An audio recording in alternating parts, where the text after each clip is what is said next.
ओमराजे निंबाळकर समर्थक गोपाळ्या नेटकरांवर संतापलेला आहे। गोपाळ्या उर्फ गोपाळ फुलसुंदर TV9 मराठीवर आमचा खासदार लोकांसाठी रक्ताचं पाणी करतो असं गोपाळ्याने म्हटलंय। ओमराजे निंबाळकर कुठल्याही पक्षामध्ये गेले तरी आम्ही सोबत राहू असं गोपाळ्याने म्हटलंय।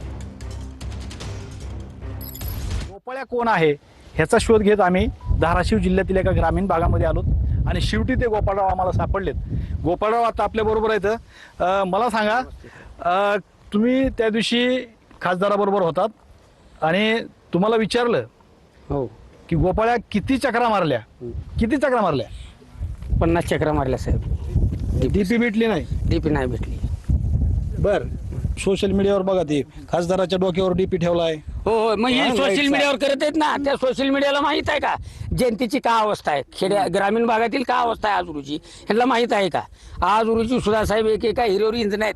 चला तुम्हाला दाखवतो। सोशल मीडियावर जी तुमच्यावर टीका करते त्यांना तुम्ही काय सांगा? आता साहेब त्यांना हा आमच्यात एक जागृत रामलिंगेश्वर देवस्थान हा. आहे, त्या रामलिंगाची मी शपथ घेऊन सांगेन, अरे रामलिंगा तू त्यांना सांग, ज्यांनी माझ्यावर अन्याय करत आहेत, माझ्यावर व माझ्या खासदारावर विनाकारण हा अन्याय होऊ द्या, टीका होऊ द्या, काय बाबा आम्ही करप्शन केले असं आमचे कामं, आमच्या जनतेचे कामं, गोरगरिबांची कामं आम्ही करत असताना आणि तुम्ही सोशल मीडियाची हे बोलत आहात, त्याला आमचा रामलिंगेश्वर बघून घेईल साहेब। श्रीराम क्षीरसागर TV9 मराठी, धाराशिव, लोहारा।